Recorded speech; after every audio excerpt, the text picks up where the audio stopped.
ओम ओम सदाशिवसमारंभां शंकराचार्यमध्यमाम् अस्मदाचार्यपर्यन्तां वन्दे गुरुपरम्परां।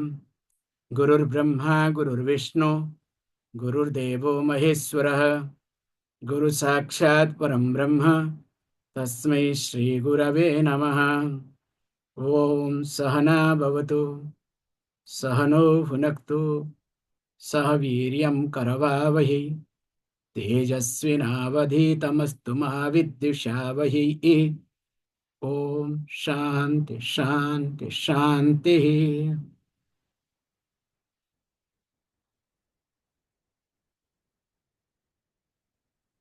श्री गुरुं परमानंदं वंदे स्वानंद विग्रहम् यस्य सान्निध्यमात्रेण चिदानन्दायते तनुः।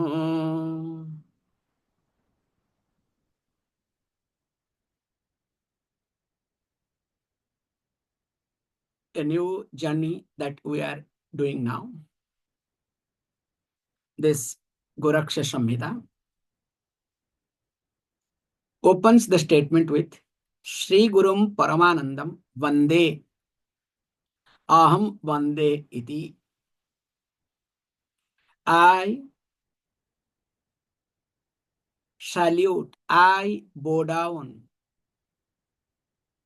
And when I salute, I bow down. So there is a reverence, there is gratitude. Also, there is Shraddha to get the knowledge. Before knowledge, I have Shraddha to gain something. After knowledge, there is gratitude. And in between, only dedication. Or in the process, there is dedication. And what sort of Guru? He says Paramanandam, and who is also Sri Guru. Both words we have to look at. So Paramanandam means the one who revels in Anandam, that which is Paramam. So the happiness, that which is absolute. Paramanandam. And who is he? He is or she is Sri Gurum Iti. The Gurum who is embodiment of Sri, the prosperity. So you can say both external and internal prosperity. And moreover, also we have this culture, not like Mr. Mrs. culture, but here we have this culture, we generally don't call anybody name straight away, any revered person straight away. We add this word Sri for male. And like we have this, especially during marriage card, I really enjoy. So they will write, Chiranjeevi. So this boy, before boy, they will add Chiranjeevi. Chiranjeevi means the one who will live long. In fact, who is not supposed to die is called Chiranjeevi, okay? The one who is always alive. But here, I can say one who will live long. And interestingly, they will write for the girl, Saubhagyavati. Very nice concept. So Saubhagyavati means only when husband is alive, the woman is called Saubhagyavati, is blessed indeed. And let me not get into the controversial aspect. Only that time they are highly respected before marriage. Okay, before marriage and during marriage. After that, nobody looks at. Okay. But here, what we say that everyone is being respected with reference to Sri or Srimati.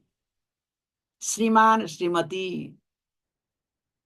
However, with reference to Guru, always we attach the word Sri Guru, Sadguru. So these are the words have been attached unless a person hijacks the word and starts marketing. Okay, that's another different thing altogether. So here he says, Sri Gurum, that who is Paramanandam. At the same time, beautifully uses this word, who is Swananda Vigraham. So Vigraham means the avayava or the person's body. So the physical body, ityartha.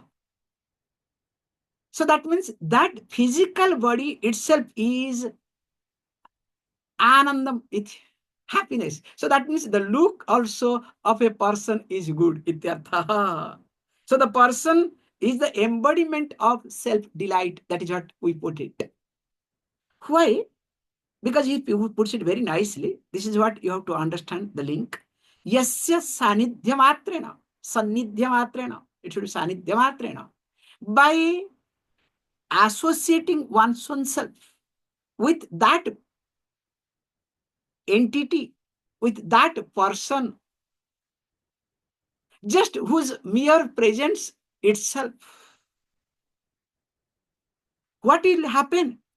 Chidanandayate tanu. This is the unique point in Agama Shastra. So there is a technical difference between Vedanta and Agama. Let us clarify this point. What is the technical difference?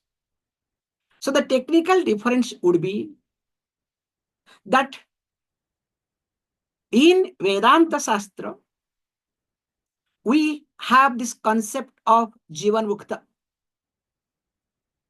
So we have Videha Mukti, also Jivan Mukti. So what is Videha Mukti? Videha Mukti means after death, you will be liberated. That is how all the religious people talk about Videha Mukti, going to heaven, etc. Whereas when it comes to Vedanta Shastra, the unique point is what? That there is something called Jivan Mukti. So Jivan Mukti means when you are alive, being alive, you can be liberated. Not necessarily that after death you will go to heaven or you will travel somewhere, Vaikuntha or Kailasa, etc. So this new concept that is being highlighted in Vedanta Shastra, Jivanmukti. So there we say very carefully that Jivanmukti means being associated with the knowledge and allowing the prarabdha to get unfolded. So that you don't have any attachment, you don't have any sort of negation, neither you are, welcoming or you are repulsive in nature with reference to your prarabdha or with reference to your situations. So whatever you are having, you just allow to happen. So this is the concept that we have been talking in Vedanta Shastra. Whereas in Agama, there is a difference. You have to make your body also to live as long as possible. This is Vedanta point, okay? They will say, body can live permanently, okay? Which what can I do? When a Vedanti takes Agama Shastra, also will try to twist. I remember when Pujya Swamiji was taking Yoga Sutra. So he twisted everything, okay? So we didn't understand where is yoga and where is Vedanta. But what can we do? But technically, the difference you need to understand here that in Agama Shastra, they make sure your your mortal body should be immortal. It's an amazing concept. That is how all these Siddha people in South India, they live thousands of years. In fact, I will tell you something very interestingly regarding this Goraksha Sampradaya, which, in our childhood we have seen, we have gone through. Very nice concept. Through the songs they start singing, how they do sadhana. That's why they will have mainly a vessel made up of this white pumpkin. Okay, so they remove that white pumpkin, and from that, no, it will be, no, this is long gourd. Okay, that's another type of gourd. Okay, not white pumpkin. So the one type of gourd. So they really make it. And why they make it, that is a big concept. I would like to bring this concept here. The concept is that first day when you eat whatever, and you clean. And while cleaning, you are supposed to rub the top portion on the sand or on the stone. So when you rub, at least few of the vessel will be smaller. So in 1 month of time, 2 months of time, you will discover that few centimeters have been reduced. And in 1 year of time, you will discover there is no vessel. And technically, you cannot eat any other vessel. So by that time, you try to follow this thing in 1 year of time or 2 years of time maximum, you will discover there is no vessel and there is no need of having food. So you come to that stage. So they make sure that you don't eat. In fact, in present Chhattisgarh, nearer to Orissa border, so I think I should go sometime to see the person. So there is a person now, very interesting thing to observe. So when he was a child, now many years he is sitting. So he literally caught his tongue and offered to Lord Shiva and sitting. And he does not eat. That is what the news is. I would like to see. He does not eat. He just drinks water. That too once. And he doesn't bother, just sits. That too outside. And he does not move, nothing. And he wants to sleep. You will sleep there while sitting. And many years, he is just sitting there. In fact, very rarely, they say, once in a while, he drinks a little bit milk. That's all. Other than that, nothing. So this is one type of, this is Goraksha Natha Sampradaya. They do all these things. So that means he has mastered that trick.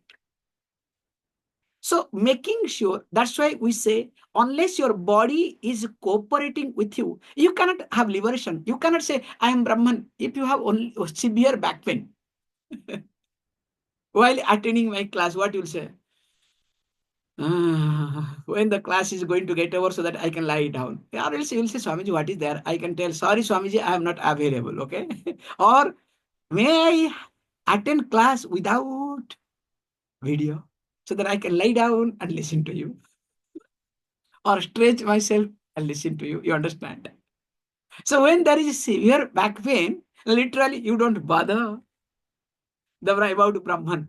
So if you have little bit problem with reference to body, Brahman goes somewhere. You understand?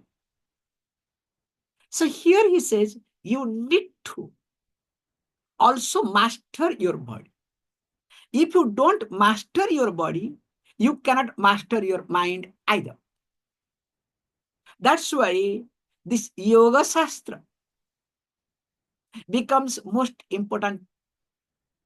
That's why the Sat Karma becomes more important. That's why to purify this gross body becomes most important aspect.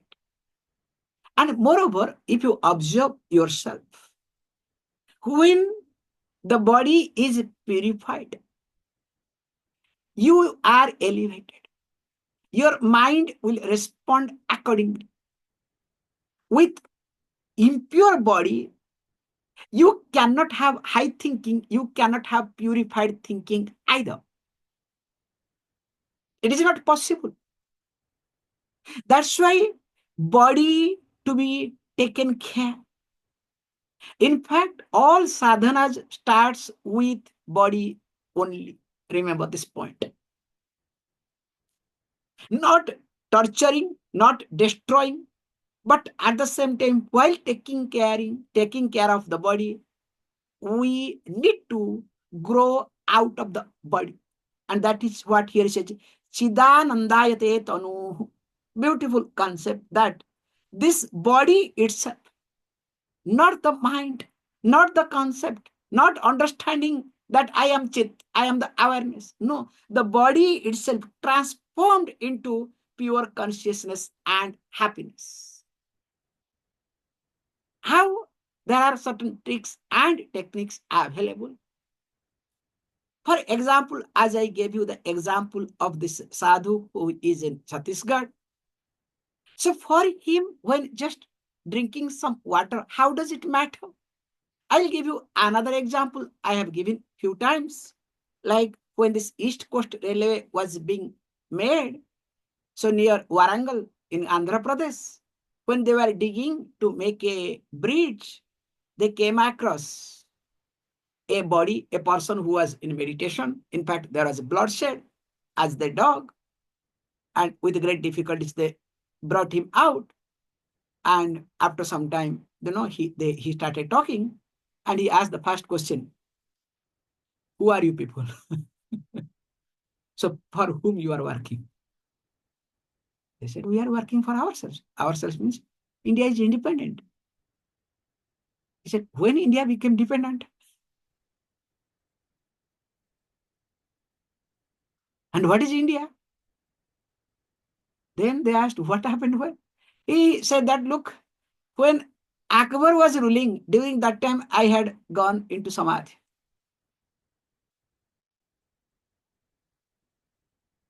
Imagine, few hundred years he was in Samadhi.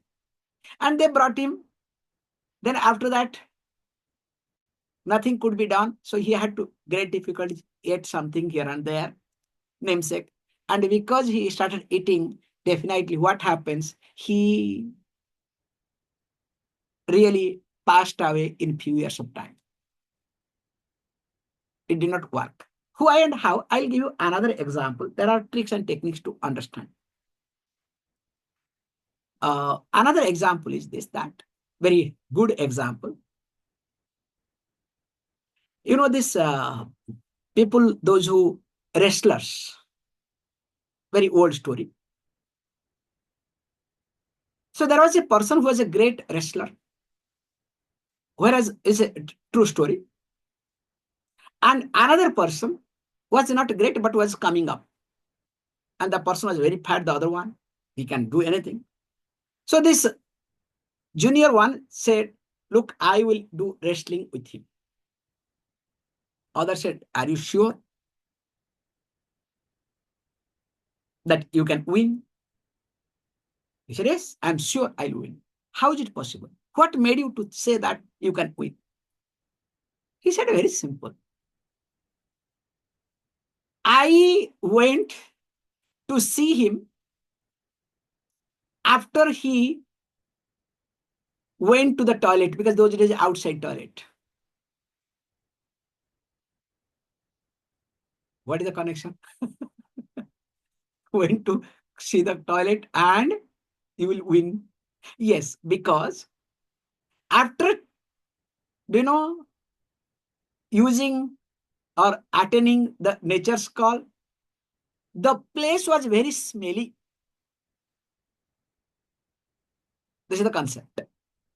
Means the remains of him was very smelly. Means his energy is not good. His fire is not strong. Means he is consuming more than what he is supposed to eat. So that means energy is being used to digest food. Instead of food supposed to give you energy, you consume energy to digest your food. Can you see the logic?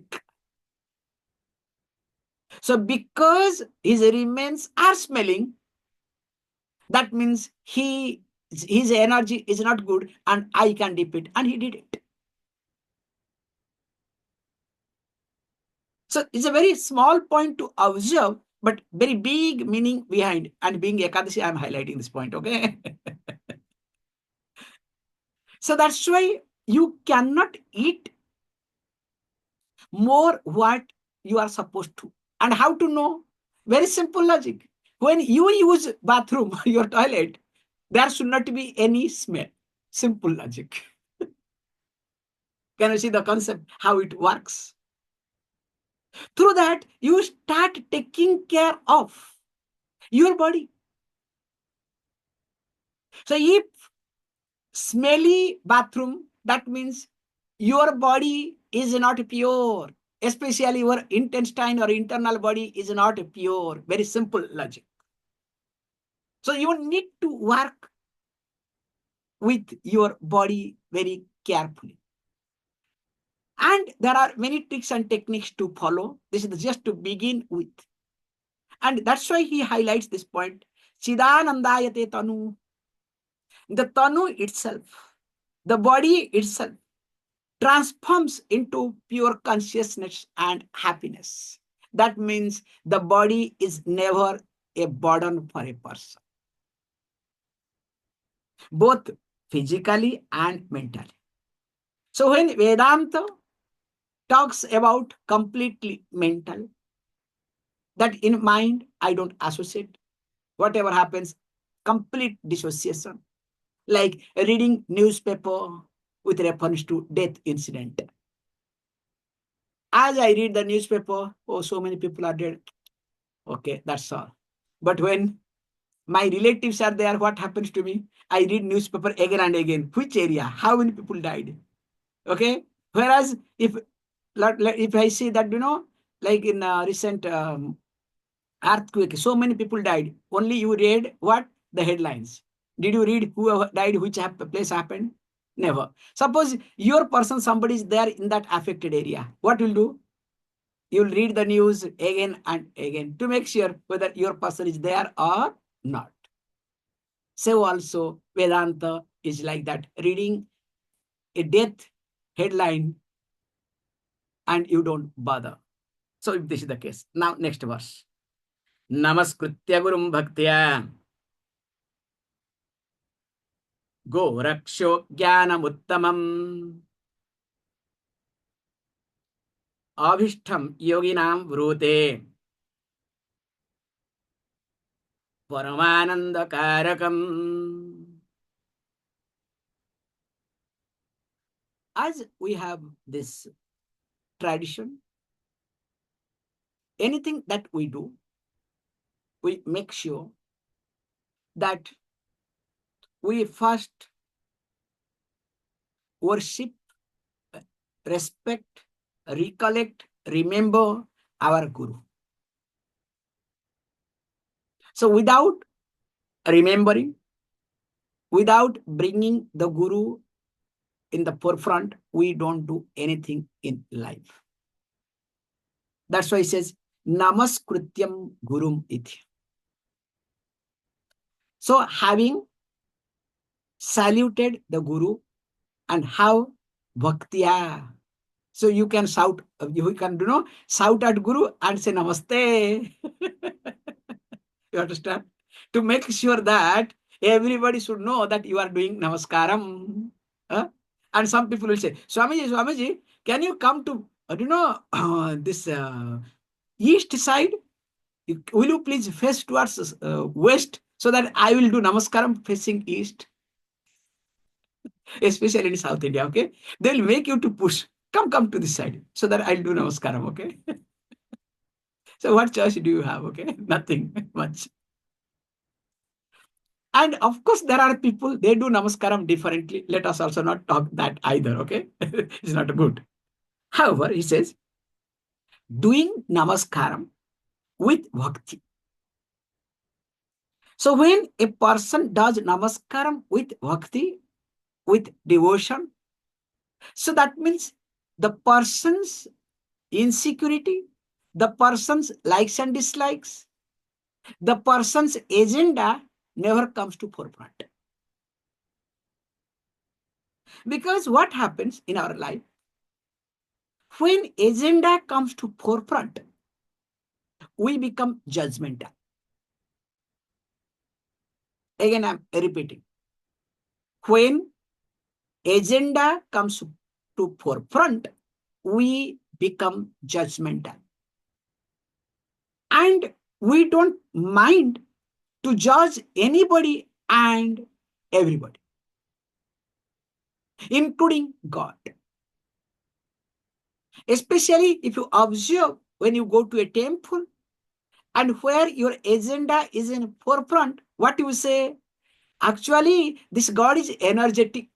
And in India especially, that God is popular who gives or who takes care of people's agenda.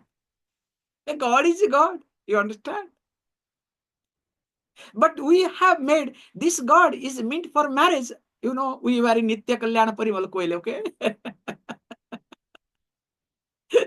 So people come, and some of my guys also had come there to do, Pradakshinam. I know what is happening to them now. Better not to know, okay?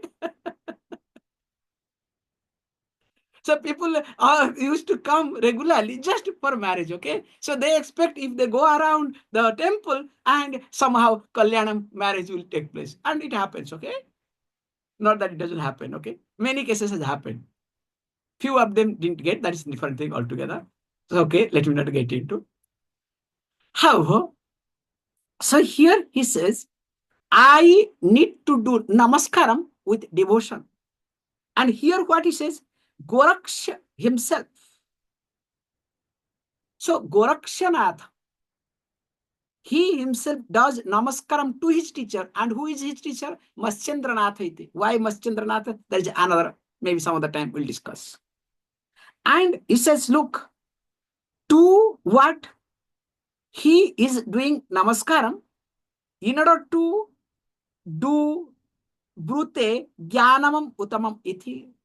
So he is going to impart, he is going to talk, or he is going to express this, which is jnanam, that to uttamam jnanam, in order to impart, in order to teach the supreme knowledge, ultimate knowledge. He is doing namaskaram to his guru to make sure that whatever has been taught, whatever has been handed over to him, faithfully he wants to hand it over without creating any confusion. Or else each one will add their own confusion, as you know what we do in our day-to-day life. And what sort of, he says, Avishta yoginam. This knowledge is definitely is cherished by yogis, desired by yogis. They want this. And not only that, it is also Paramananda Karakam. It becomes Karanam. Karakam means that which makes it to happen. So this is becomes means for Paramanandam, the Anandam, that which is Paramam iti, the happiness that which is ultimate, supreme. So that means the liberation ityarthaha. Now, after doing this, of course, he is going to state, next verse, we'll read and stop it. Goraksha Samhitam Bhakti Yoginam Hitakamyayam Durvam Yasyavabodhena Jayate Paramam Padam. Om Om Purnamada Purnamidam Purnat Purnamudachyate Purnasya Purnamadaya Purnameva Vashishyate Om Shanti Shanti Shanti. Thank you, all of you.